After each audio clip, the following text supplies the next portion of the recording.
Hello and welcome to Gloves Off number 4, sponsored by no one. I'm your host, Chris ZX, here with the usual cast of guys, starting with Koopa, I'm on my phone.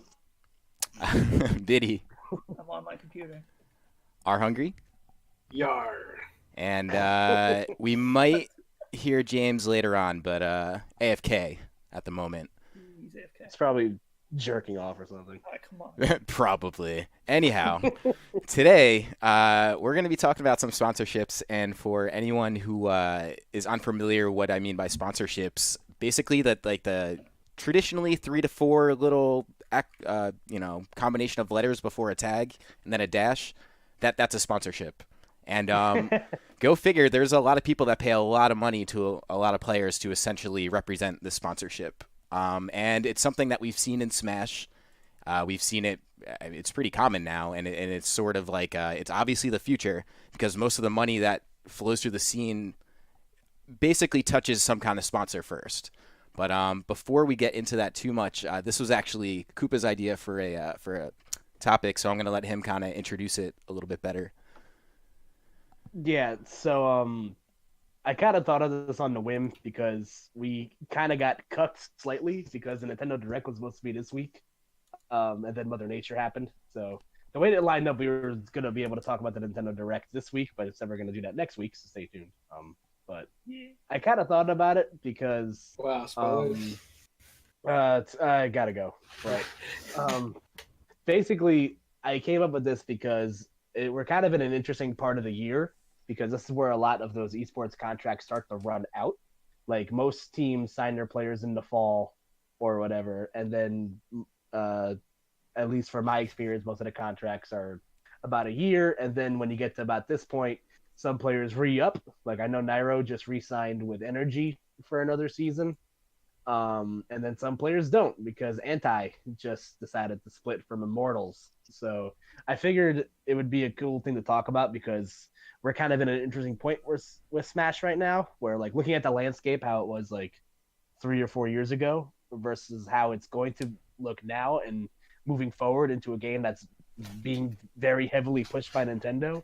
I was just, I figured it'd be a good time to kind of talk about the politics or lack thereof, or however you want to phrase it, with sponsorships and how things might work. I actually love this topic, and actually we have Biddy who's repping TSG right now, and Biddy's actually pretty familiar. He's a savvy streamer. I actually didn't tell you. I'm not with them anymore. I'm one of the people that didn't be signed with them. I forgot to mention that, but that's not a big deal. I mean, No, it's not. But I mean, I guess but yeah, no. I mean, I was with them for over a year, so man, this is well, yeah. I was gonna say it was a while, and I actually think Breaking this is a news. definitely.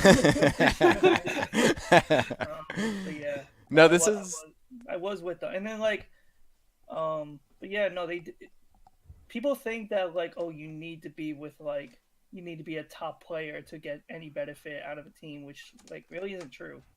Like I'm not at that level, not close to it, but I was still able to get a lot of help for traveling to plenty of events over the past year. So it's just a matter of marketing yourself correctly and then just making connections, and it can work out. And that's kind of what I was alluding to before. Is you have had the opportunity to see a few sponsors, and you've mostly done it through like your streaming and content, which is a super honest way to do it because a lot of the times what happens is especially as the events do scale up and it does attract some more sponsors, what ends up happening is you'll have a larger esports sponsor that'll essentially just kind of throw money to a player to do something based on purely results, and there's really not much more substance beyond that. And I mean, I think one can make the argument, and this isn't directed at Smash because Smash is probably one of the most personality-driven, esports or like currently. And the reality is a lot of the other esports aren't because a lot of the views go to them already. So then if you're a big sponsor, that's essentially why you're looking to sponsor a player, because it gets your brand and it gets the brands that are funding your brand attention. So the best way to get attention in a competitive landscape is essentially to get basically your best possible players. So you'll notice that the larger sponsors, it's really no mystery or any kind of confusion that essentially the top of the PGR, Panda Global actually being a sponsor themselves, are very recognizable tags like that you'll see in other esports. There's definitely like a pretty big business behind essentially if you're a sponsorship giving money to players but also getting your money from like things like products and services. It's why you see things like Mountain Dew and even Geico getting into the game now with Geico Gaming. It's everywhere. Yeah, I know. Mountain Dew is one of the sponsors of Immortals, which is awesome. But it's like I alluded to earlier, where just kind of looking how things started in the beginning versus how they are now. Like, I think the first big, and I'm trying to remember who the first like huge ball to drop for Smash 4 was sponsor wise, because like when Panda Global like jumped onto the scene, like they kind of had to like grow they're pretty grassroots for like an esports company, and I think they jumped in. I think it was CEO 2015 off the top of my head. I'm pretty Like sure. ESAM and Like right before is when they became a thing. yeah, I think it was like it was either right before top 8 started or like right before the tournament started. But that's when they kind of hopped into the scene. And how did they hop into the scene? I'm actually not familiar with this story at all. So like, how did Panda Global go from essentially being grassroots, as you said, to where they are now with several sponsored athletes? I'm pretty sure they got to be paying salaries. It would seem, at least to some of the guys. Yeah, without disclosing too much, I know that they do. Just because, like, when you're in the cut, you hear some stuff. Sure. But, I think it just kind of goes with the people that they did sponsor, and then the people that they had in charge. Because the one trend that that I noticed with a lot of like esports teams, like like your flagship esports teams and then your chicken noodle esports teams, is that there's always one person in that has some semblance of money, or they're married, so they have money. But I feel like I think the head guy in Panda Global, like I think he was like formerly a doctor or whatever, or is still currently a doctor. So yeah, something like that. He has an MD and something. Yeah. So like the way that they went about it is, I feel like they definitely got the right people in power. Like, and it's kind of been the model that I see a lot of other teams start to go now. Like, they get their top players in line across multiple games. Like, because not only did they have ESAM and MVD, and MVD, they've like since grown into Street Fighter with Infiltration, Dragon Ball Fighters with Nakie or Nakiel. Forgive me if I'm pronouncing that wrong, but they've also had content creators on board. Like Alpha Rad's one of the biggest content creators for Smash, and like that brings in revenue. And as well as they have to the point where they're able to hire other people. Like shout out to the homie Keith the Human, who's like a graphic designer for Panda Global. And then Bear was formerly associated with PG in the fighting games department. So I think what really helped them is that they just had the right core group of people in power, and they were able to like pump resources that were not just fighting game assets into the scene. It's kind of like they were like building a team like in sports from the ground up. Like, yep. I mean that sounds right, and that's sort of coming from an end, a very grassroots operation here in New Jersey with Master Hand. I guess what I kind of took away from that is the founder was pretty passionate about gaming as a doctor. Is that kind of it, or was it you mostly just looking to like put money towards gaming? Off the top of my head, I'm not really sure, but I feel like everyone that wants to like get into esports has like they're obviously interested in the sport in some way, shape, or form, or some people just see like the financial value in it, because like esports is quickly being one of like the most growing. Yeah, man, huge buzzword in today's day and age. And I actually, obviously, right, as I was saying, like this is pretty interesting to me as someone who is essentially started an esport business, and like actually, let me take a step back. So like there are, you see the sponsorships on your screen. These are the biggest ones. There are also plenty of sponsorships that are either, they might give their players nothing, which I'll out myself. MHG, community run. I'm not like, it's simply like dollars and cents, like hard to really get anyone to travel. However, like people wear the tag for other reasons. So it's like there's a lot of reasons you'll see sponsorships, and the term gets used pretty uniformly, but has so much variability in it. because it comes with so many different packages. Like a real sponsorship would traditionally, and this is an ideal world, of course, would include some kind of salary for the player. The player basically kind of being your boots on the ground, so to speak, your salesman, pushing your brand through whether it be their play, their personality, if they have a stream, through their stream. And that's essentially how it would work. But as you guys mentioned, if you're kind of missing the money component to this, it then kind of turns into building more of a team. Yeah. So like for me, so I can throw in a little input. Like I agree with what Chris is saying. I feel like the term sponsor is thrown around way too much. Like I've been on like multiple teams, but I would say that I only had one sponsor, which is my most recent TSG, because that was the only one that I actually had like a salary with. The other ones like because a lot of like startup teams like obviously do not have the money or like wanting to invest money into players, especially when they're first starting off. They want to, but sometimes it is a necessity to put money in to make money back. But a lot of teams don't see it that way, which is understandable. Some teams do stuff their own way, but yeah, no, like pretty much like the teams like I was with previously, I was just like, granted, I wouldn't be on TSG if it wasn't for other teams, just because like it was just used to like make connections.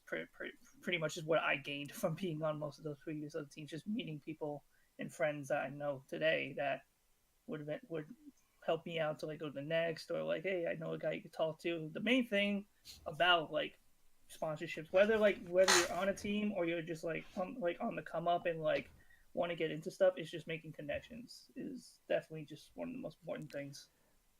Go ahead, Coop. I was gonna say, let's retract. You mean I'm not being paid, Chris? Like, I mean, I always like to make this joke. Breaking news. Yeah, go figure. There's not a ton of money in the Smash scene, and in a perfect world, I guess like the locals would work as a way to funneling money to a central point to which the local players could travel.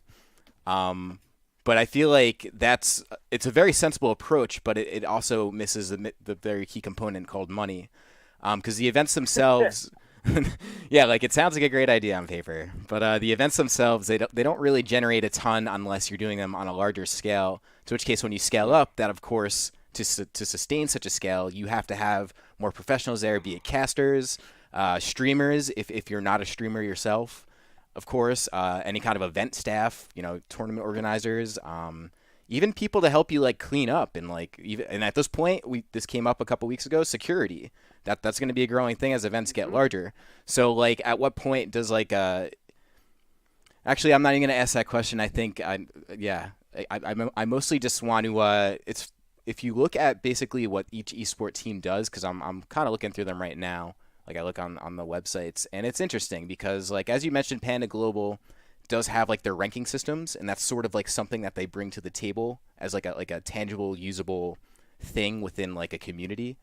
And then you have like your other sponsors, and this isn't even poking, this is just how it works, is like Echo Fox. I mean, this is like a huge, obviously Rich Fox has like a ton of money, like, and like, I think he's just like, yeah, he did some stuff a few years ago. Didn't he win a title with the Lakers? I don't remember. I'm almost positive. I think he did. And go figure, man. So he says, you know what, I see a competitive forum that isn't physical sports, and I see a lot of attention around it. I'm just going to put money towards it and try and build up an infrastructure. But then you look at it, it's mostly sponsored players because he's able to get the best of the best with real salaries. Keeping in mind that it's basically what I'm getting at is sponsorships to some point becomes DLC, essentially pay to play. And I'm not even trying to be like aggressive or like I kind of just plainly what it is. If you have the money to keep a player happy who's constantly performing for you on a regular basis, then by some right you deserve the sponsorships, because remembering your sponsorship exists off of essentially products and all other things that advertise through your players, aka your team. So it's like a really crazy funnel of money. And then, but what I will say though is that there is really potential for this on a grassroots level. It really just depends on how people look at it and how patient and willing to work on things people are. Because like I'll look at Xeno, House of 3000. We'll be hosting them after this, by the way. If you guys aren't familiar with them by now, I literally say this every show. Make yourself familiar. Yeet. But in either case, like they're sponsoring players now, and they have a very successful weekly to which they're making enough money to sustain equipment and basically help players travel, like Ralphie and Jen and all those other guys like Dill. These guys don't apparently now will travel with House's help, basically funneling the money from the community. So essentially, all of the people going to the events, they pay toward the event, which then goes to House of 3000, which then puts it back into the community in the form of getting them to travel. Like that's a good system, because the people who are interested in seeing them travel and compete are also the people who are funding it with an event, and then they get the return on the event. So like that's like very clockwork, small level esports, but in a world of attention and kind of wanting to make a quick buck, it kind of does fall a little bit behind on who's got a big wallet. Yeah, and as heartbroken as I am, as I will have to be leaving Master Hand Gaming due to not receiving my funding. Breaking news. But, that's a pretty good microwave way of explaining it, Chris. And it's actually really interesting because Echo Fox is another one of those teams that kind of came out of the woodwork and has since I think it was at the beginning of last year, where they kind of took a chokehold on esports. Because I remember that the team was originally, they were bought out by Rick Fox in I think it was 2016 or some point in mid 2016, and their first major signed player was Mewtwo King, who's had probably more sponsors than God himself. Ain't that the truth?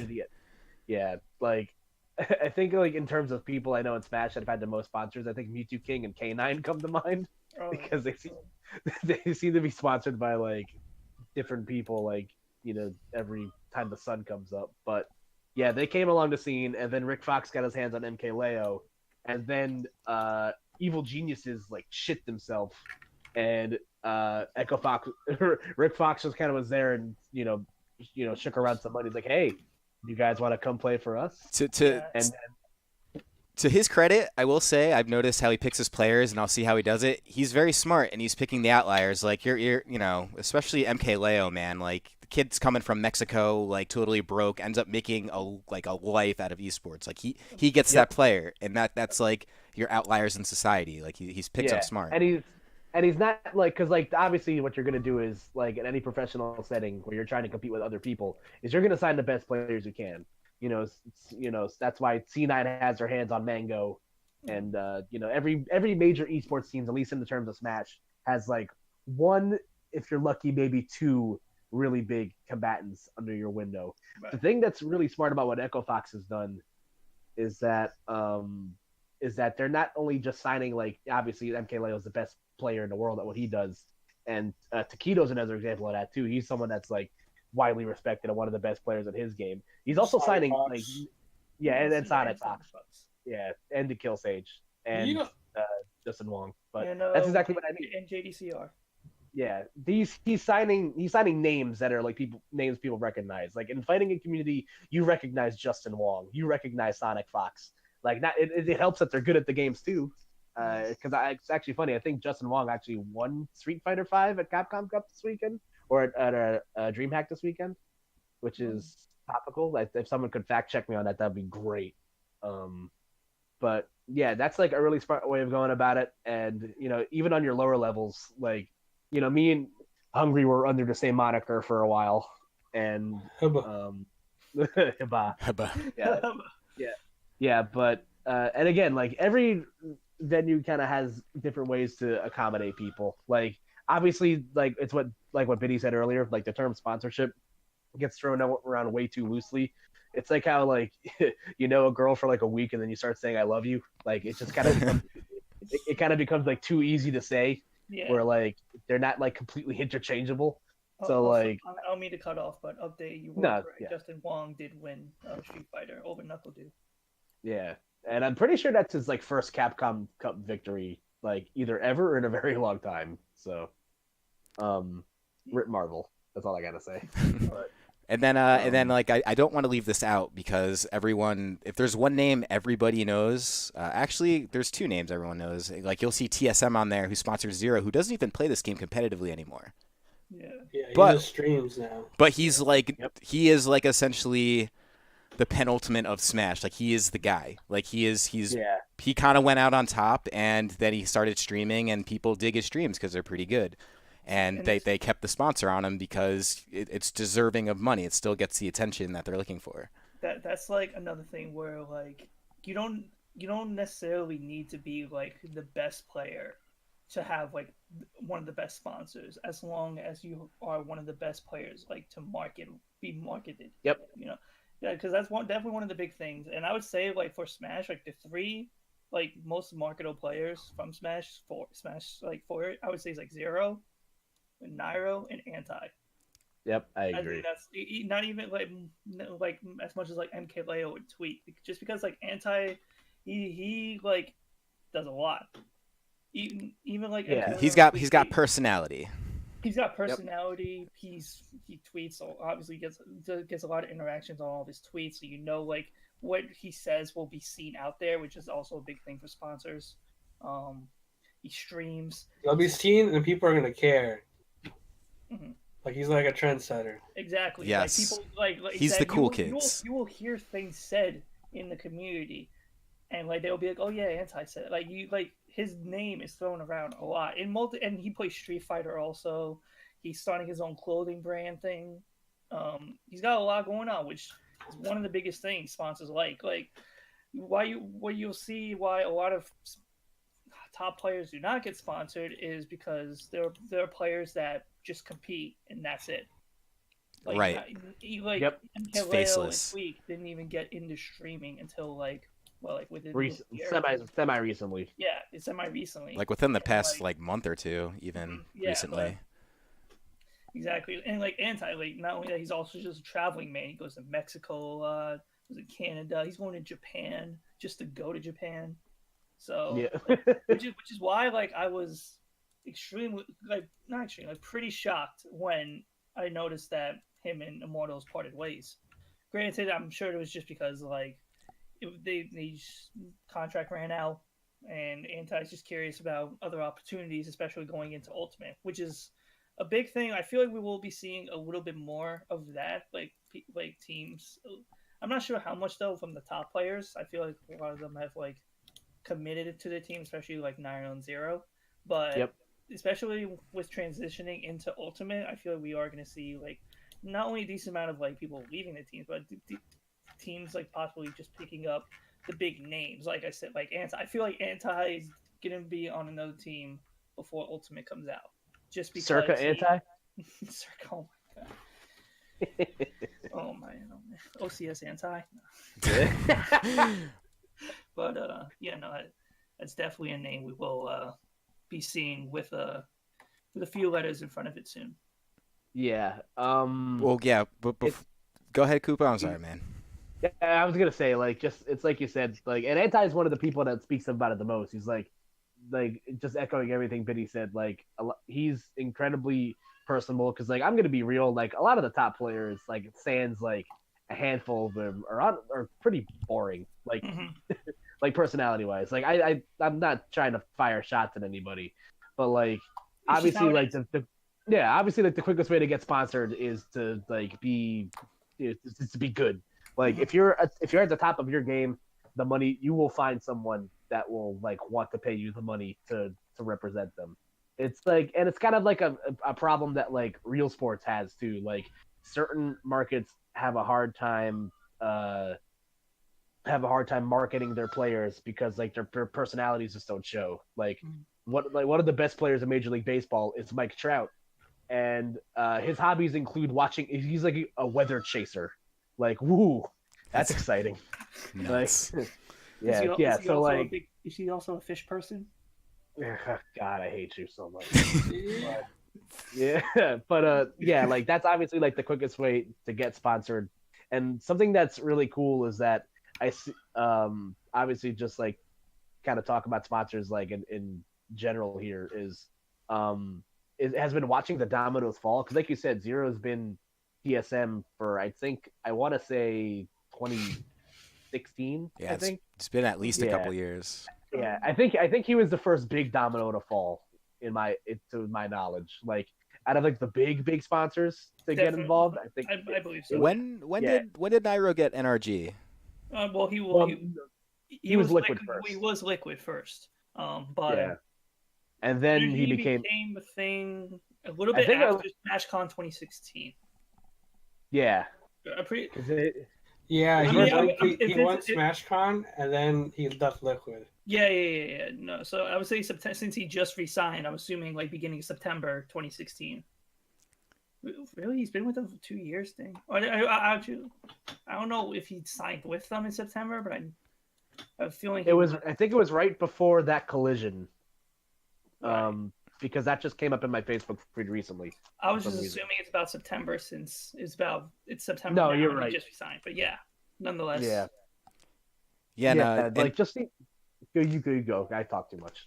All I was gonna say is Nairo kind of being a different case from what we were just mentioning, where Anti being a personality, almost like I don't want to say celebrity-ish, but like having that charisma where people want to follow, do what he does. Like you have that sort of thing that gets sponsored, and then you have like just your really good player. It doesn't really matter. It's just someone who wants to throw money at the scene, I guess, sort of deal, and get some attention towards the top of a leaderboard. Those are a little bit cutthroat, but they exist.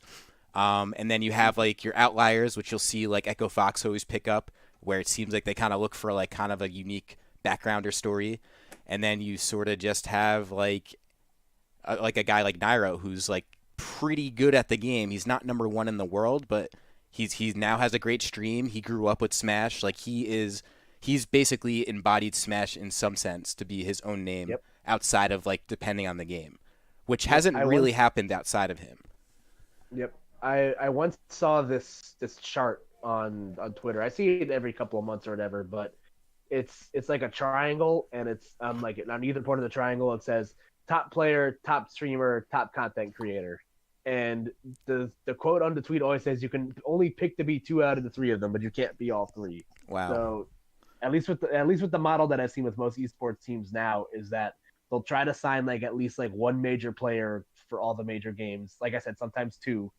And then like you'll see like a streamer get picked up by an esports teams, but like that's usually by like I think like you'd only see like streamers get picked up by like the tertiary esports teams, like the people that like aren't like C9 or all that stuff, because like all their top players are like double as your streamers. But like I know Tempo Storm had a streamer under their marquee for a while.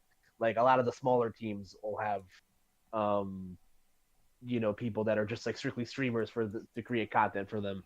And again, that's like such an interesting business strategy, and like we've been alluding to, like moving forward with the game, now that Nintendo has kind of really embraced the whole competitive side of things, because they're even producing content of the top players playing their game. So it's definitely an interesting time, like because like I said, a lot of the top players are free agents now. Like they're still like really like Tweak's still a free agent.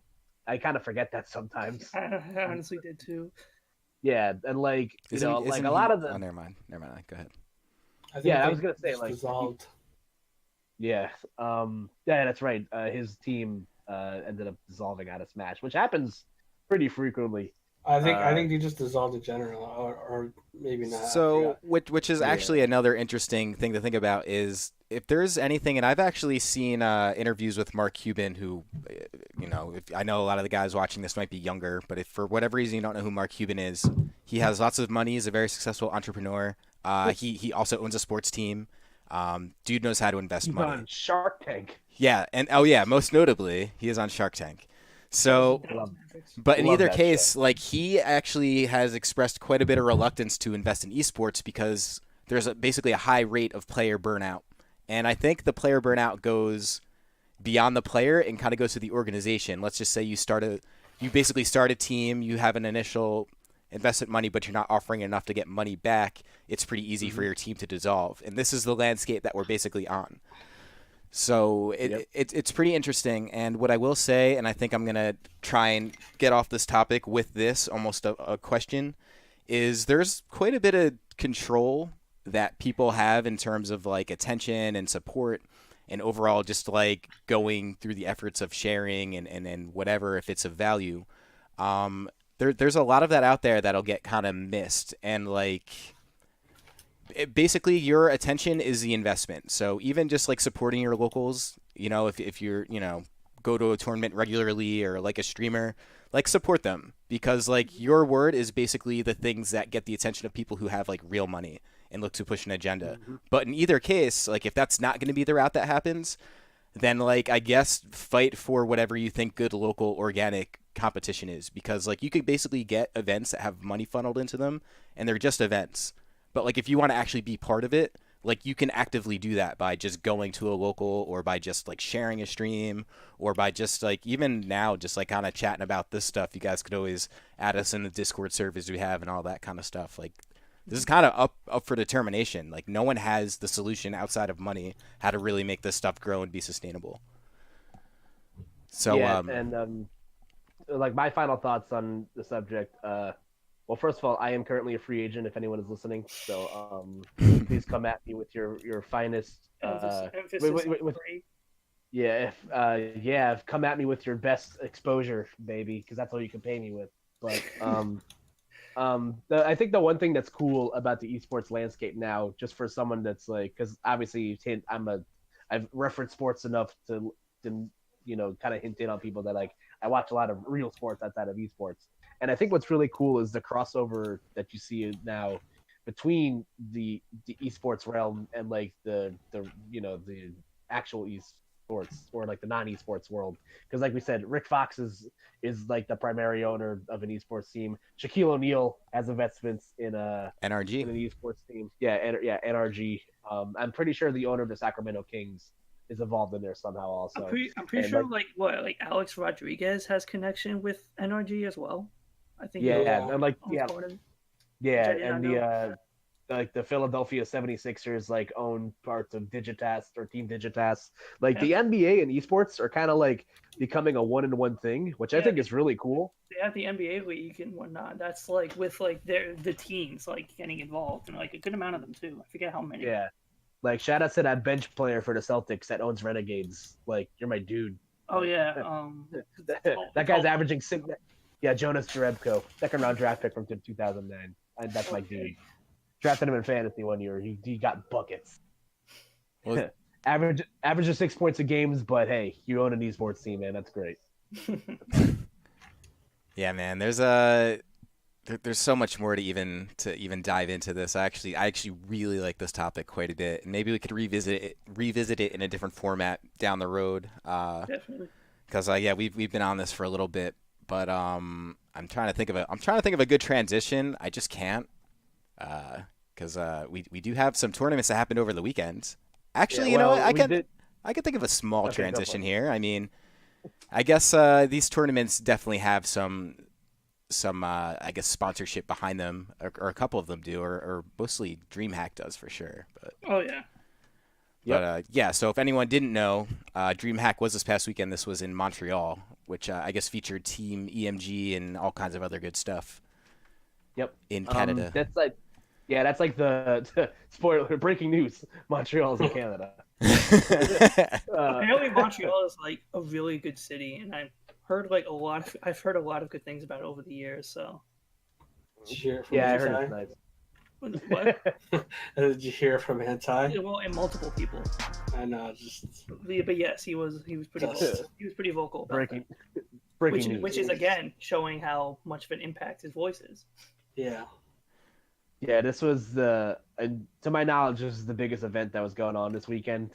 I think it was like something like 300 plus entrants, like just above, I think, like 314, I think is what I saw. Yeah, the DreamHack events are always like weird because I always forget that they're happening.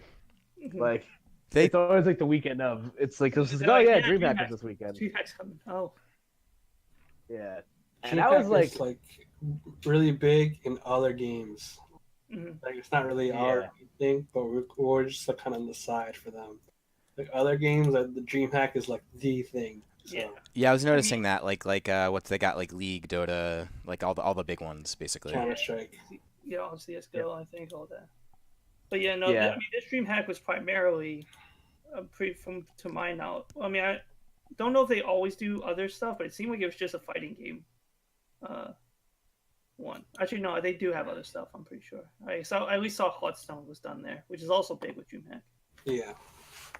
Yeah, they do a lot of like the not only just fighting games, but like also like you PC. said, like a lot of the MOBAs. Yeah, a lot of PC and MOBA games.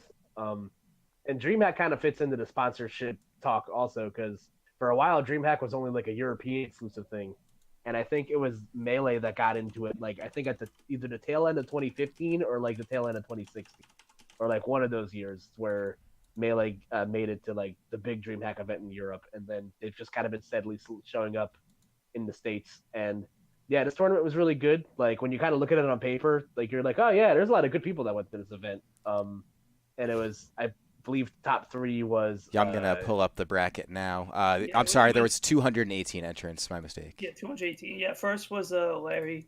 Second was Ally. Third was MVD, which is a good placing for him recently.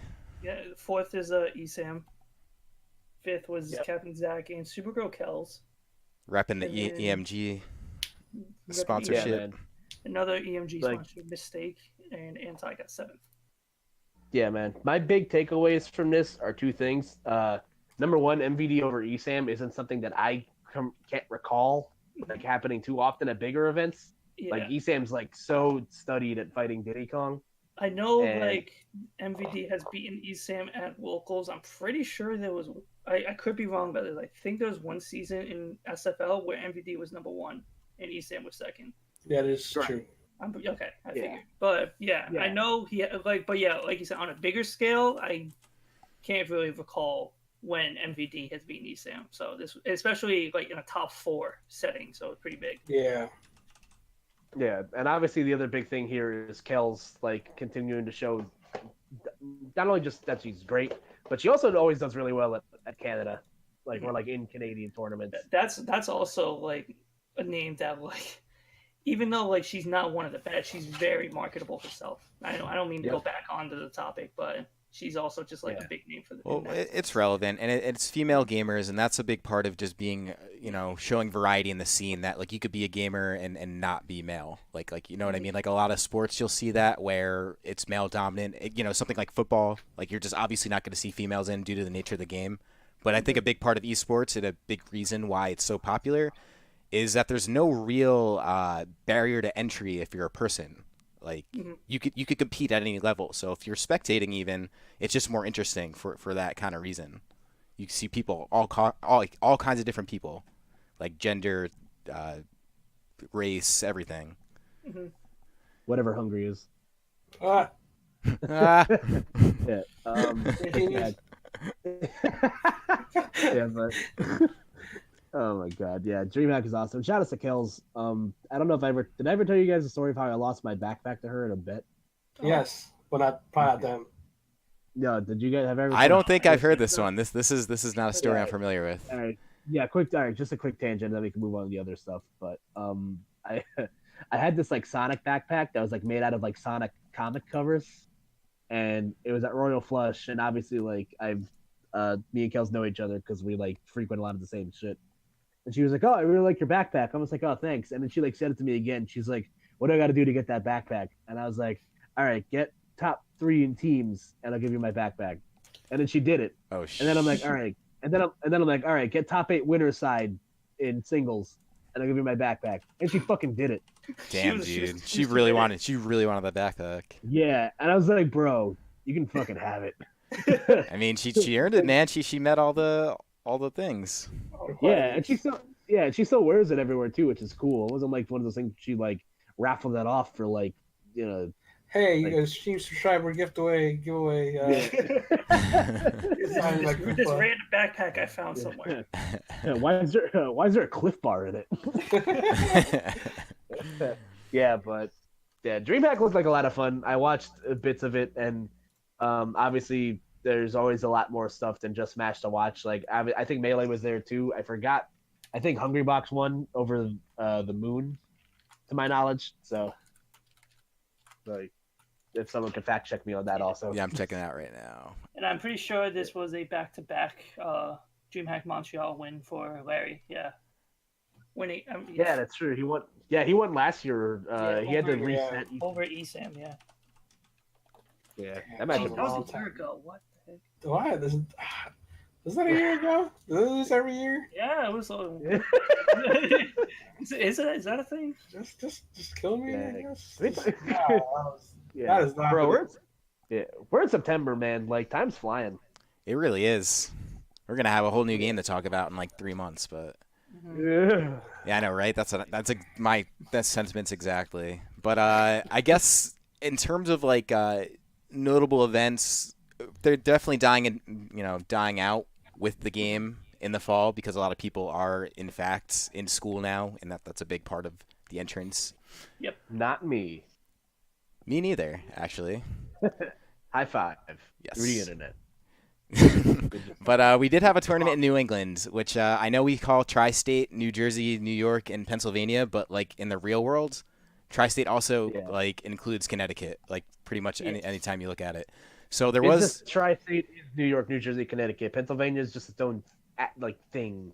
Yeah. I understand why we change it for Smash. I hate it. It really bothers me. And you know what? It's funny. I'm pretty sure that there's no set rules in these things, and that we could probably like change it if we wanted to. But like, I'm not the boss, so I'm not. Pretty sure I don't know. like back in the Brawl days when like tournaments were together, Philly tended to come a lot to New Jersey and even New York events, and we didn't really see much Connecticut at ours. So I think the term just coined like, oh, part of Pennsylvania, Jersey, New York, Tri-State. Well, as a side note, I think moving forward, making this interesting and make sense to people who aren't oh my. It's okay, but having this make sense to people who know nothing about Smash and like just looking at this as an esport, like hearing Tri-State and then having an asterisk that says, "Oh yeah, this includes Philly and not Connecticut," is not going to go well. Yeah. Like it's not going to make sense. But in either case, this is a digression. It's just something I want. I want a growing population to be aware of. Is all. Just for your situational awareness. But in either case, this tournament, Retro Rumble, which included a lot of guys that we do see in Tri-State events. I guess we could just say the Northeast at this point, including MVG Light, speaking of sponsorships. And then Sinai, like you're seeing all the guys basically that you'll see come out to some of the other Tri-State stuff. Yeah.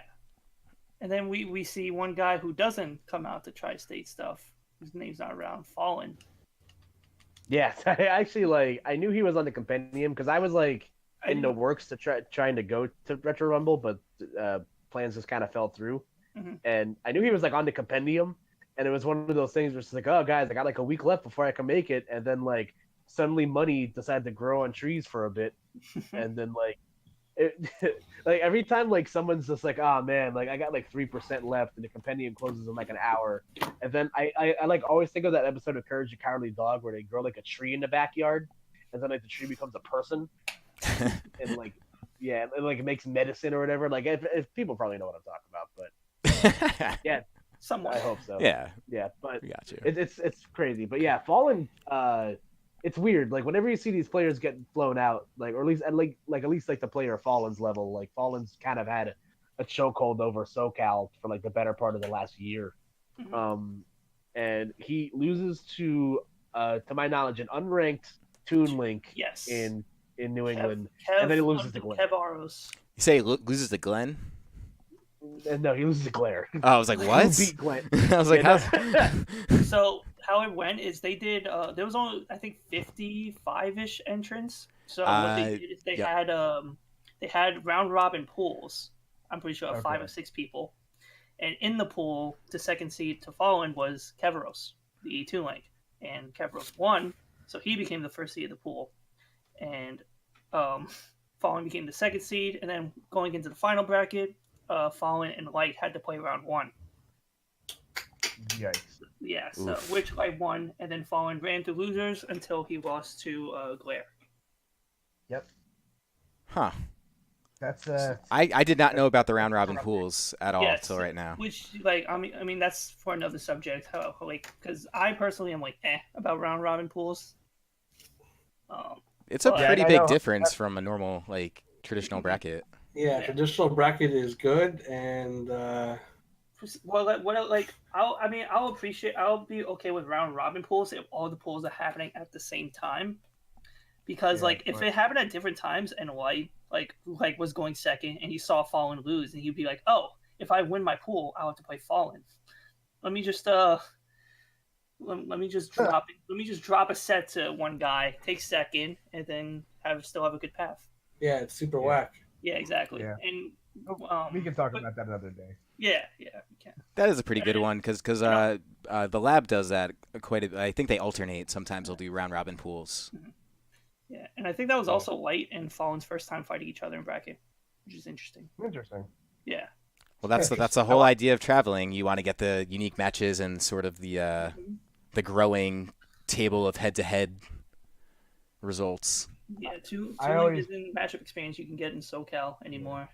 So Yeah, true. definitely affected I always Fallen. I knew like he definitely told me in the past that he wasn't a fan of the matchup, didn't play that often, so it seems to be a common Rosen thing, but I digress. Well, I always go ahead.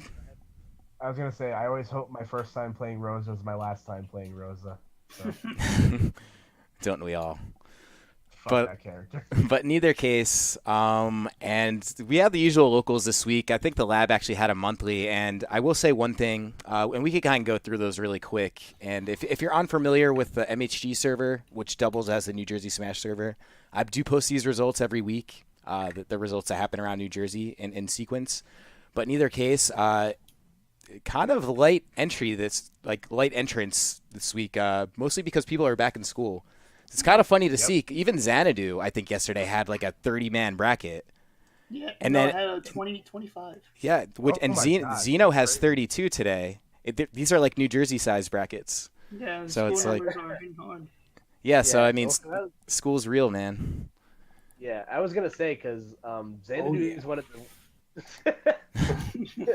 I was gonna say Xanadu is one of the weeklies that like hangs their hat on the fact that they've had like, I think there was that one point where they had like 60+ entrants or whatever, like for like over a year and a half straight. So That's a tough Yeah. game to play, man, where you're just kind of counting entrants and being like, oh, we're the only ones to do this. Like, good luck, man. yeah, That's And- tough.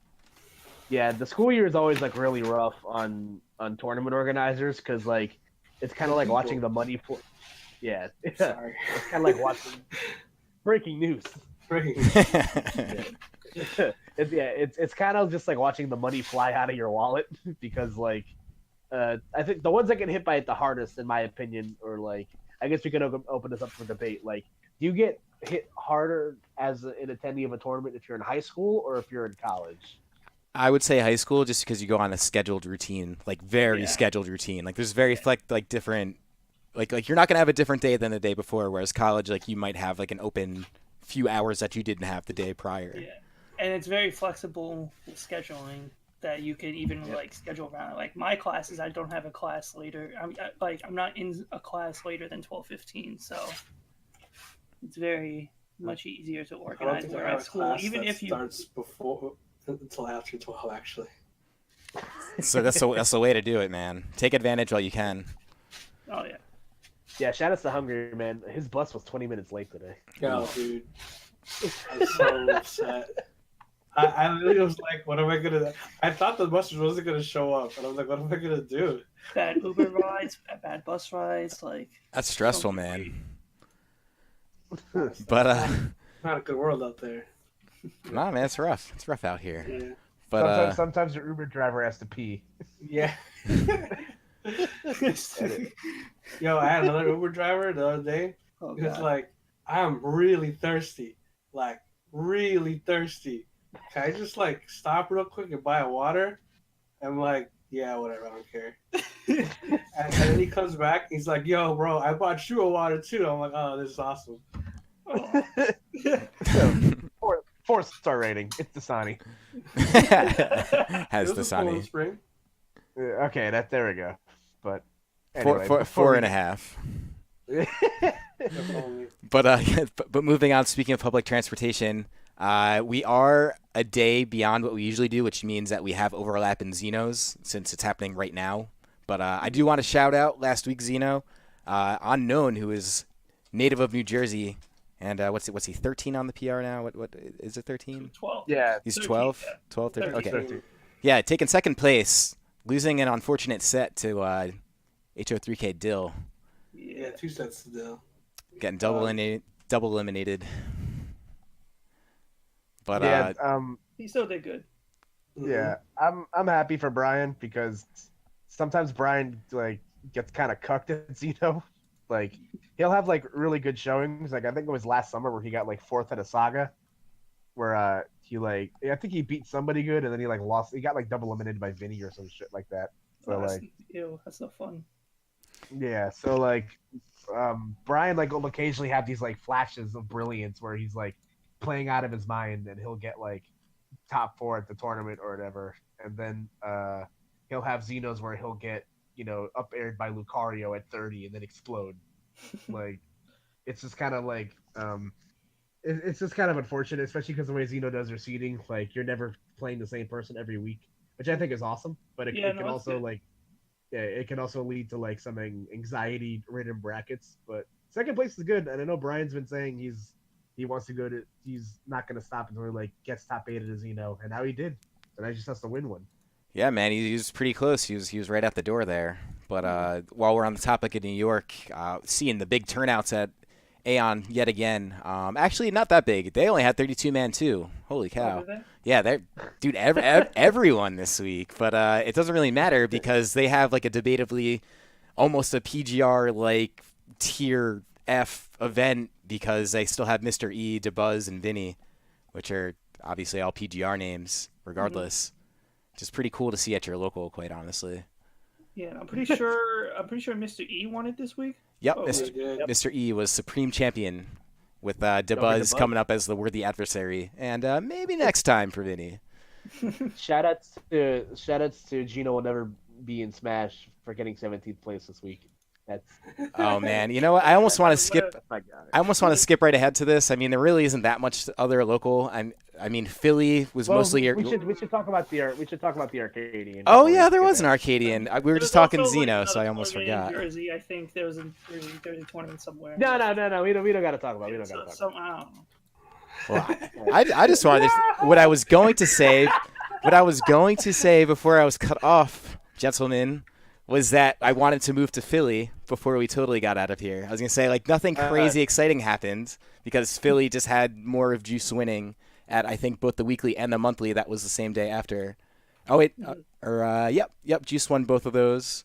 And I'm trying to see who else got. Oh, there we go. Oh, Spurunk. Yeah, so he's actually a Jersey guy who's number 3 in Philly, getting second place at the monthly. But I think the monthly was pretty late on entrance. Wait, he's from New Jersey? Spurunk? I'm pretty sure he's South Jersey, isn't he? Yeah, but he goes to school at Drexel, I think. Did not know that. Yeah, he's from the South New Jersey area. He was part of the SJ crew down there, Salty Joysticks. I knew that, the Salty Joysticks, right? Well, that's in Jersey, yeah. Yeah, but you could be from Philly and still be part of it. I don't know. Anyways. My dog ate my homework. Well, anyways. Breaking news. There was a Spectrum on Monday. And a very familiar face. In fact, he's in this call, happened to win, and this being his first win in forever, but you got it, and you did it without their. You know what, man? You did it without your sponsor, and that's even better. There's some divine beauty about that. All by myself. You also did it without DLC. What's funny is very good. It's my first tournament win since a Hitbox Arena Arcadian. No. Oh my God. When was that? It was on my birthday, July 2016. Oh my gosh. But yeah, I actually did win that over. I know the Puffster was actually the first seed of that tournament. Yeah, I bought him twice. Yeah, I know. Yeah, and I beat this guy. Arg. To my tongue. Yar. He's like a pirate or something. Yeah. But nah, that was the last one I won. So it was good. Unfortunately, of course, no stream that week. Of course, and you're on Challenge here. I'm noticing you don't even get the nice interface of Smash the whole GG. Day, I was like, was there not a Spectrum today? Like, I wanted to watch it. they wanted to make the Smash GG, but usually how they do is they make it, and someone from Smash GG needs to approve it. And since Kelvin is there, he just approves it right there. But he was not there, so they were just like, yeah, just do it on challenge. Okay. Oh, that actually does make sense. But The most big thing to ever happen to you. But yeah, no, it was good. I'm happy about the win. Well, you should Good be job. because I do see in third place the great Gonzalez, who Purity, the Bayo actually taking second over Guns. which isn't always the most common thing because usually Gons you'll see in first or second pretty often, but getting eliminated by Bayo feels bad, man. And and also like you see Delta there in fifth. He has become like, I wouldn't say like a demon, but like a lot more annoying to face for me than very recently. So it was very good to. He's good, and actually before I do leave this bracket, I'm also noticing Steezy climbing up. You don't usually see him in top 8, but like he's there in fifth, and I've been noticing his results getting better each time. Yeah. And also shout out to Lemon Tea getting fourth. Yeah. Reggie getting 7th. Ooh. Nice. Sitting above names like Badges, Booski, Vincent, Paul. There's other names that you might think, but like Reggie is sticking with the Falco and I guess making it happen. Yeah, and Feels good, man. Yeah, Prague got kind of bodied this week too, and he's like. Yeah, he's usually doing pretty well at the North Jersey weeklies. Mm-hmm. Yeah. Shout out to Biddy causing a rage-induced Gons Twitter spread. I didn't see that Twitter thing. But that was because he lost to Bayo. I mean, he got. I will admit, like he got like kind of like cuffed, like pretty hard. But nonetheless, I mean that's Bayo. Hey man, just SDI. exactly. Just SD. Yeah. So do we before because we're kind of we've been on for about an hour. I was gonna say, do we want to talk about the Arcadian briefly? We do. I wanted that actually to be the last thing we brought up because it was the main topic last week. As you'll see, the top 8 here, the top 8 posts from House, looks like New York successfully defending their own territory. But I mean, I guess there wasn't that many New Jersey names. You'll see Malarson did go. He still ended up getting 5th with Lemon Tea, who's also New Jersey. Malarson, the 5th place king. Malarson. I'm pretty sure they had to play each other in quarters too, which is really unfortunate. Very unfortunate. Yeah. And that's like a random seeding, so it doesn't really... yeah, that's true. That's and I know Maverick Hunter was eligible, but did he? He ended up going. I think he lost his round 1, made a bit of a run, and then just I think he get 9th. I believe he actually got eliminated by Lemon Tea right before. Oh yeah, that's collusion. Yeah, Lemon Tea jerk. Collusion. Yeah, I guess all those guys ran into each other. But in either case, that's what happens, man. Arcadians aren't usually seeded. So RNG, man. Shoutouts to Jewel. Yeah, dude, he's got a sick Robin for anyone who is unfamiliar with Jewel. Yeah, I swear, if he didn't like SD verse me at Smash Downs Game 4, he could have reversed the of me. Dude, he's really good. He does all kinds of crazy stuff with like the sword into like up airs into like it's pretty cool because no one plays Robin. Hey. Very few people play Robin. Shout out to Noku, Diddy Kong. I believe like by like the Westchester area. Yeah, he's actually number 1 in Westchester, but I guess to let him enter anyway. Yeah. So I guess there's. I mean, but Larson's number 1 in Newton, so they let him in. Yeah. They just let anybody in these days. Well, there was actually some. I'm moving off this quick, guys. So there was actually an announcement an hour before we went live today. Pretty exciting news for the Tri-State. If you're living around this area, I'm sure you may have heard of Collision by now. But if you haven't, I'm going to play this very nice trailer that RJ put together. RJ being the organizer. Collision, new one coming on March 16th, I believe is the date. March 16th and 17th is a 2-day. And 17th is a 2-day event, and looking to kind of up the ante this event. I don't want to give away too much. It's not my tournament, but there is going to be quite a bit of collaboration of quite a few people you've seen in the tri-state area, New England, all of that. And then I think I saw Anti already signed up. Yep, and Nairo, which is not all too surprising. Nairo winning the previous Collision just last spring. Right there. Yeah. Probably is a delay, but yeah. Yeah, I'm super excited, man. And RJ is like always super proactive. Hey, that's me. RJ is always like super proactive about getting his dates on lock and making sure that he gets the top talent as early as humanly possible. Like Nairo's always usually the first one to sign up for his events. And obviously getting Anti on board too is like huge because Anti has routes in Tri-State since he is Tri-State. But yeah, the trailer is super sick. Shout out to Hero King Anna, who does a lot of work with Aeon.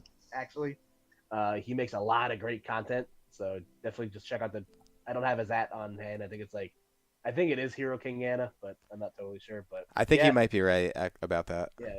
Yeah, put out some really good trailers.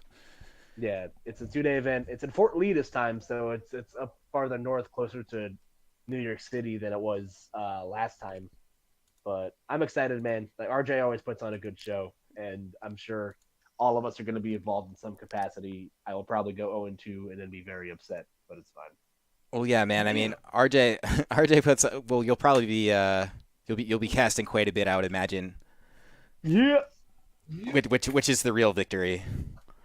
Hell yeah! Unsponsored commentary, by the way. So if you're single, let me know. Let's go. So what I do want to do now, but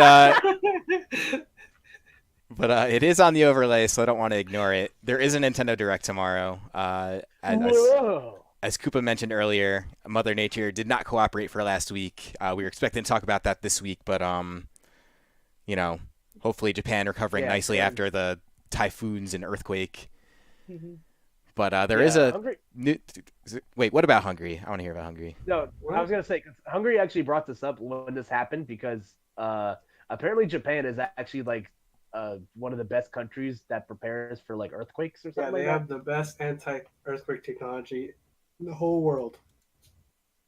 Like they build buildings specifically to resist like earthquakes and stuff like that. Yeah. Well, but they're also like the most like infrastructure like a country in the Ring of Fire. So if you don't know what that is, just Google it on that. You look it up, John. Read a book. Yeah, that's all I got. So. All right. So Nintendo Direct. There's a lot of speculation. Sorry, I was just typing a link into the chat here for the collision video. You can find that on the Smash GG page. If you are interested in watching it again, it's a pretty great trailer. But in either case, right, so Nintendo Direct, there's a lot of speculation as to if there's going to be a character announcement trailer for Ultimate. It would seem that this was actually already kind of confirmed, this Nintendo Direct, to be today through data mining, through a Splatoon 2 map. Mm-hmm. So I think we should know that it's definitely not Smash-specific, because there's a Splatoon map being announced. No, there's definitely they tweeted that it would be talking about upcoming 3DS and Switch titles. Yeah, they usually say ahead of time if it's Smash related, entirely. But I just can't wait to see the Geno trailer tomorrow. It's gonna be great. I'm just saying, just put in the People Monkeys. The what? Escape. Shut up! Oh, God, those things are so ugly. Dude, they're so hype. I would like that. You guys play you guys just. Would they be a Diddy Echo fighter? Anyone listen? Oh my God, cool. that actually sounds kind of fun. Yeah, so if anyone's unfamiliar, just go to your Google search bar and type in Ape Escape, and basically Hungary's asking for the little monkeys that are there to be in Smash Brothers. That's about it. It's understandable. But so we'll probably see some other games. I'm hoping we see Metroid Prime. I'm actually quite excited for that game. With the last Metroid game being on 3DS, the remake of the NES one, that game was so good. Like it was really good. So I'm excited to see what they do with Metroid. I'm curious if we'll get any Bayonetta 3 info, since we have not since the announcement. You know what? If it's not Wonderful 102, I don't want to know about it if it's from Platinum. Wait, what? Yeah. Say what you said again. Okay, so I said if it's not Wonderful 102, I don't want to hear anything from Platinum. Okay. Yeah. So I want to say you didn't want to see that. I was like, hey. No, I would love to see that. That's probably my favorite Wii U game. Hell yeah, let's go. Everyone I talk to, they're just like, yeah, that game's kind of weird. I'm like, yeah, but it's so good. It's so good. Yeah. I don't That- even know that that. game's I've fun. never seen gameplay of it. So Oh my God. Did he? No Beautiful Joe, no Wonderful 101. How are we? How do we- I how am do a we fake friends? gamer. my head hurts. Yeah.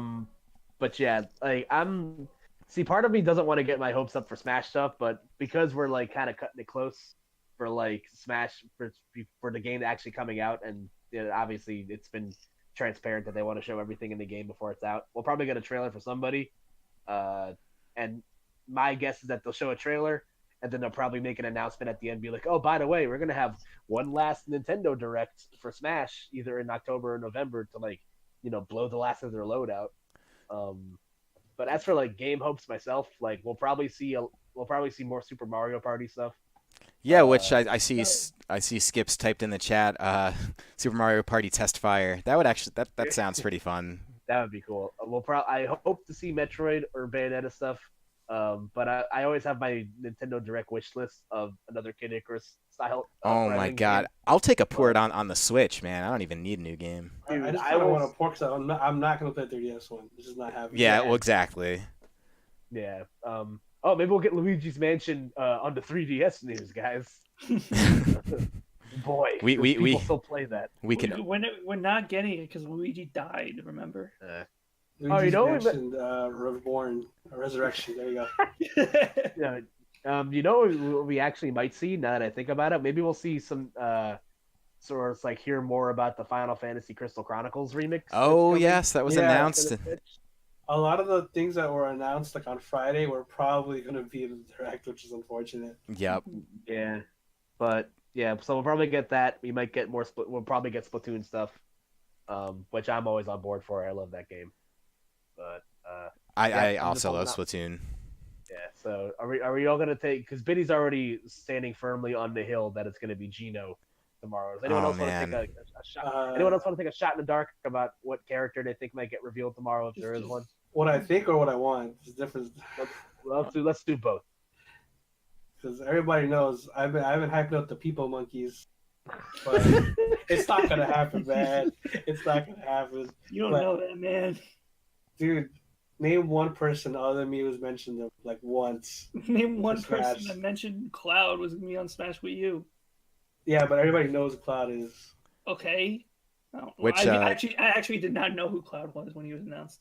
Oh my Cloud. God. Oh no. Why are I we never- friends with you? You're such a liar. I swear, no, I Ah, swear, I never heard of a Final Fantasy game. dead ass, This isn't bro. anymore.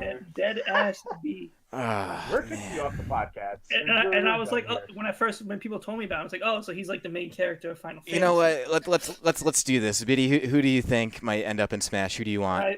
Okay, so I want Gino, who I think it will be Gino, but I think we're more likely. I think it's more likely we'll get like Shadow, an Echo Fighter. So Shadow. you're thinking Echo I Fighters. believe we will get that. I mean but that's I really- reasonable. And another character I want that may not happen is Paper Mario. Yeah, Paper Mario would be hype. Yeah. But I would He had take one of the Paper best Mario. stages on 3DS. if they implement like some random sticker BS. So I think the funny thing though is a little bit of a contradiction that like people either want Paper Mario or Gino for Mario RPG. The funny thing, it's not that I don't like Gino. I think he'd be cool, but it seems so strange to go back to a game that was made like 2 decades ago, pick like a secondary character and feature him in like an Ultimate Fighting game that has like all these crossover characters in. Because if you're gonna do that, you could just get like Chrono, who comes from like the same exact era, had his own game, and is also Square Enix. Wait, who? Chrono, Oh boy. From Chrono Trigger, which is like a legendary game. I know of Chrono Trigger. I've not played it, but So, but like in either case, like so for me though, like that would, I don't know. I think Nintendo's burying the fan service these days, which it's hard to really complain about, like a company that's giving you literally everything you're asking for. But the thing is like I wouldn't be surprised, I guess, to see Gino. But realistically, what about like characters like Hayachi, who are from a fighting game, and is Namco, like who could very realistically be added? They talked about him possibly for Wii U. I think Hungry said that the other day. Yeah, he was like heavily debated to be in the game. They're like they planned it out for a long time, just couldn't get like his movement to work right. because like it's a 3D fighting game. Oh yeah, it's totally different. And Sakurai wants it to be like as close as possible. And it's obviously not going to be close as possible if it's a 2D fighting game. He's so boring though, man. Damn. Well, he's a fighter, but like if they're getting other fighters, but Heihachi's like the most boring Tekken character though. So I don't know anything about Tekken. I was gonna say quickly. For me, I would be open to a lot of characters as long as if the trailer is hype and if it's a character that isn't like talked about at all. Like that would just be like a big like what to a bunch of people. I think that would just get me hype in general. I mean, back to the topic of Echo Fighters, I kind of fully expect like either a Ken or an Akuma or like a Dark Ryu to come in as an Echo Fighter. If it's Dark Ryu, it's so bad. Would you really be surprised though? It's very realistic. I would rather Ken, honestly. Because it's like Shadow to Sonic, although I guess it is technically the same person, Ryu and Dark Ryu. Yeah. But like Ken would be great, really. I mean, it would be Roy to Marth. Like it would just be flamey fists and a little bit faster. And I would understand Dark Ryu if we got like Metal Sonic as an Echo Fighter. Yo, but honestly, Metal Sonic's hype. Like it's better than Shadow. What? Yeah, thank you. I wholeheartedly. Knowing my luck, will get like Charmy B. But yeah, I guess like. Can we get SPO? Let's go. I'll take the lead. What if we got like a Mortal Kombat character? Like, what if Sub-Zero came in? I said this earlier in a chat, and I don't think anyone reacted. Dude, think about it though. Like Mortal character I would want is Smoke, even though he's not in 10. But Sub-Zero's like he's like the mascot outside of Scorpion, but Scorpion can't be running people through with daggers on a rope like in Smash. But like Sub-Zero's just freezing people. He had his own platformer on N64, which I'm trying to find right now, so I could show everyone. Mortal Kombat Mythologies. Yes. Yeah. For anyone who's unfamiliar, trying to educate you guys a little bit today. All right, are you guys ready for this? Because I'm about to catch 22 it to bring it back around to how Sub-Zero could be in Smash. Okay. Oh god. They're killing all the characters in the reveal trailers. What better way to reveal a character than to have like a fatality? Are you crazy? To have someone have like Captain Falcon have his spine ripped out of his ass or something. I would pop off so hard. It's not even a Captain Falcon joke. It's just like, dude, I love Mortal Kombat. Just like from the single player aspects, I think the story is actually really cool. Like the games like Mortal Kombat Deception had like a really cool like story mode. Like it was like a weird RPG fighting game, weird thing. It was awesome. But yeah, I think it has one of the best like single player modes in fighting games. Yeah, so just to see like a character that I already like, and then they just fucking like go balls to the wall crazy with the violence. I'm like, what the fuck? Yeah, I would pop off so hard. Well, I mean, there's no midway representation. It's hard to really count on, but I do wonder why no one's brought it up since it is another fighting game. I mean, Heihachi, I guess, is easy just because. It's Namco Bandai. Yeah, and we've already seen a Mii costume and stuff, so like. Yeah. I mean, what other midway representatives could they have outside of like a racing cabinet in a pizzeria? That'd be great. The Namco collection was made by Midway, so. Yeah, what if they took like Injustice characters and they just added like a super like Batman or something? The world would blow up. Like it just wouldn't work. The one thing that I thought of was like put it in the Ninja Turtles. Oh, yeah, that's all the arcade games. And also, like they had an NES bundle with the Ninja Turtles game. It was like called a Mutant Machine. Dude, imagine there's a Ninja Turtles would be hype. They did find themselves in another fighting game, so. Yeah. But in either case, realistically, I do think that. No one has talked about this because it's like the characters nobody wanted, but it's also the franchise nobody wanted. ARMS was a big thing that Nintendo tried to make happen along with Pokken. Would you really like? I would not be surprised to see Springman or Ribbon Girl. I mean, like, yeah, I wouldn't be surprised. I feel like it's looming. Yeah, I would not be surprised, but I would not be. Like... What if they were Mac Echo Fighters but with longer arms? Oh god! Stop. All right, I'm having a hot flash. Please don't say that. Oh man, that sounds really bad. Now to show you from across the stage.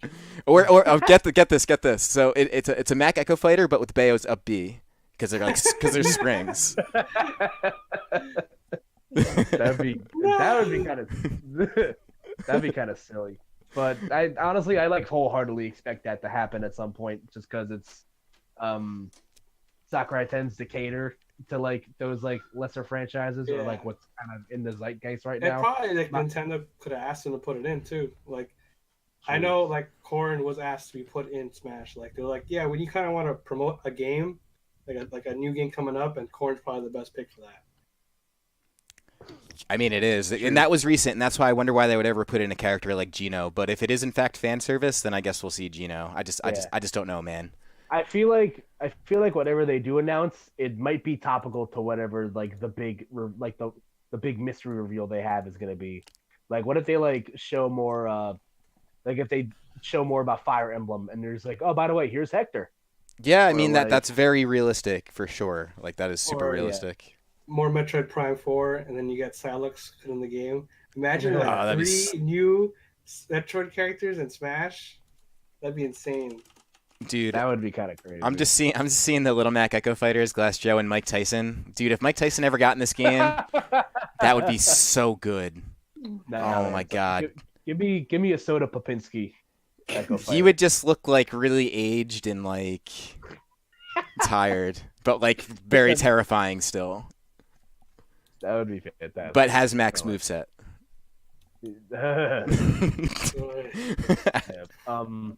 Yeah, so I guess my last thing, like my actual character that I'd want, I think another Kid Icarus representative would be sick, if that would be cool. So I would personally be happy with that. I would love Veridi as a representative because I think she's awesome. Definitely no Magnus. He's already an assist trophy. Yeah. I think Veridi was also like confirmed to be a part of the stage, the Reset Bomb Factory. Yeah, but listen, I've been over this. Yeah, Alphonse just replaces her in the stage when you play as Veridi under Reset Bomb Factory. Leave it to me. Yeah, but we'll see. And the best part about the direct is that it's like at a time where I can like sit down and watch it. Like I don't have to like sneak away on my lunch break. Yeah, like a normal time on the East Coast. Yeah, I'm always a big fan of like the late afternoon Nintendo directs. So we shall see what happens. But hopefully, like no Nintendo, it'll be some like out of left field thing if they announce anything for Smash. Sans, stop. My only like top like video game character that I need left in Smash is like Banjo. That's all. I actually think that's realistic. Didn't they just release a trilogy, or was that oh no, Crash? Dude, what if? It was Crash. Crash. Crash and Spyro just released trilogy. Just the Spyro trilogy's not out yet. It'll be out soon, but the Crash one's been out for a bit. It's on Switch too. Yeah. But all right. So before we cap out here, I do want to just run through a couple events because there's actually a pretty busy fall schedule here in New Jersey, and probably even I don't know. I feel like New York's always consistent because I got the weeklies, but in New Jersey, there's if you go to I'm actually gonna type it in the chat here, basically the Discord server, or actually better yet, if you look below this broadcast, there's a thing that says events. It's a calendar for all the events in New Jersey. It's getting pretty full, so there's really no shortage of things coming up, and there are going to be a few surprise announcements that I'm not going to announce now, but they're going to be pretty fun. But in the meanwhile, what I will advertise is our next event coming up, which is Sunday, September 23rd, Future Sight number 2, which everyone has become very familiar with. It's basically the tournament that has Bayo Band, Lilat Band, and Dreamland, all bands. And then, of course, Cloud Band and doubles. But Bayo Cloud Band and doubles is pretty normal for MHD events anyways. But also for this event. So that's actually our next one in about a couple weeks. And then for us, after that is, hold on, just working with OBS here, is Stock Advantage, which is going to be the new monthly at North Jersey. That's the last Sunday of every month. That's going to be in Rochelle Park behind like an antique mall run by Smash HQ or HQ Gaming, who's going to be basically running the brackets, which are Hungry is your man for that. There's going to be Smash Melee at this tournament, so we're going to have Smash 4 and Melee, Smash 4 till it's alive, and obviously we'll transition to Ultimate and Melee. Maybe we'll keep Wii U around. We'll see. Probably not, but Yeah. Anyways, so and then the next Platinum Star coming up is Platinum Star 10, which is going to be the first Saturday of every month, which is going to be the 6th in October, and that's going to have Rivals of Aether and Slap City. Just because, why not? Try it out, since regular Smash brackets are sort of like, at this point, and everyone's in school, so might as well try out some new players. And I'm gonna enter Slap City and take everybody's lunch money. You guys better look out. It's like, But I do actually want to shout out a couple other events. There is going to be the Xeno Monthly that's happening the same weekend as Future Sight. That's going to be a Saturday. Support these guys, especially if you are in the New York area or even if you're in New Jersey. Always really good events. They're doing really cool stuff now with like rankings and like elos and true skill. So like just getting on their brackets is probably a neat idea if you're really trying to build a name for yourself and have your results mean something in the meantime. Really quick about that. Like, there's been tons of venues that I've seen that, and Hungry can speak from, like, for me on this also. There's been venues that have tried doing like a venue-specific power rankings in the past, and it just comes off as like shallow and not very accurate. Yeah. If there's a weekly that warrants like a ranking system, it's Xeno, because there's like 8 or 9 people that can walk into Xeno and win. So that's really cool. There's a lot of variability, and Xeno's pretty great. Devin's pretty much on top of anything like tech related for the stream, so you're always in for a good stream. In terms of like technicality wise, you got the replays, he's got the stage striking, pretty cool. And you'll see they do have another event coming up this month, which is I guess is that this weekend? Yep, Smash Attack. The 16th. Yep. Which there really isn't anything else this weekend. So I mean, if you're looking for Smash, this is where you want to go. If you're in New York, New Jersey, Pennsylvania, Connecticut, even, this is your spot. And then before I stop advertising, because we're gonna wrap it up here, this is like actually the away screen for the stream. If you're listening and not watching, you could basically see this anytime you come to Twitch and we're not live or hosting people. This is essentially the entire fall schedule for us. And once again, you'll see us, meaning MHG, but you could also check out the other events in New Jersey, which will include a weekly Spectrum. There is another Prism coming up in October. You could find all those events on that button. You click on it, schedule for New Jersey. Check it out. Wait, hold it, really quick. Is that Fireside scheduled the same day as the last Platinum Star? Yeah, so there's not gonna, spoiler alert, there's not gonna be a Platinum Star. Breaking news. Yeah, breaking news. There's not gonna be a Platinum Star in December. It's actually just gonna be the unlocking party on the 8th, which we're gonna be having. Okay. So. That's fine. Oh, okay, so that is confirmed. Sick. Yeah. Yeah. So basically, since Fireside is a bigger event, it's gonna fall on the last day of the PR season around here. Or probably for Smash 4 in general. It seems like a good send-off. And Platinum Star, we'll just probably start that up with the new year in January, because December is pretty crowded. There's a lot of stuff happening in Philadelphia for like several weeks.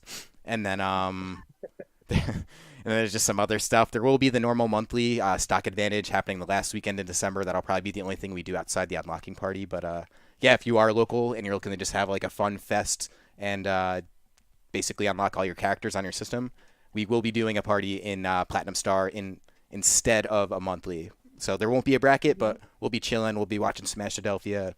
It'll be fun. Yeah. But that's it from me. I don't know. You guys got anything meaningful to say before we go? Breaking news. I was gonna say last quick thing about the Nintendo Direct. I'm still in the market that we'll get a character trailer, but they're probably going to announce a Smash-specific Direct at some point, like either at the end of that trailer or like sometime between now and like November. And yeah, Shadow is not cooler than Sonic.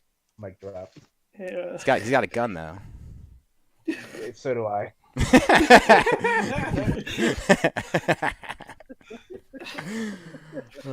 Gino. Say what again? Gino's got 2 guns. He's packing. Dude, Gino. Yo, the people monkeys have guns. Yo, violence in video games. I don't know, man. I would 100% main. I would consider main Gino anyway. But if he became the best, I would play him because he'd be the best. Nah. You have to main Toon Link in a dress. Listen, man. Yeah, your future's already shaped up, man. It's the cheerleader outfit, that address. Oh, okay. That's the same. Never mind. Come on, We're done guy. here. Be professional. Nah. I can't. If I win the freaking Texas regional that I'm going to next week, I will dress up as cheerleader Tooling. All right. If you don't win, don't come back. All right. Well, damn. Sounded a little bit like a lose-lose there. Oh, Oh boy. We gotta reframe that one. yeah, we'll work it out. We'll work it out. But anyways, that's gonna wrap it up for us this week. There isn't a topic currently yet set for next week, so if you have any suggestions, I'm gonna go ahead and plug that Discord server again. You can find that below the broadcast. Just hit the button that says Discord on it, and you'll get an invite link. House. Yeah, we are gonna host House. What's it? So Just stick around. /hosts house House of 3000. Very nice. All right, guys. Well, if you're watching us right now, thanks for watching. If you're checking out the VOD, thanks for doing that. I don't say this ever because I'm really bad at self-promoting, but quite honestly, all the shares, likes, all those things really help a lot with visibility. So if you are enjoying this kind of thing, please do those things. Definitely. So thanks again. It's been fun. Catch you guys next week. Goodbye. See ya.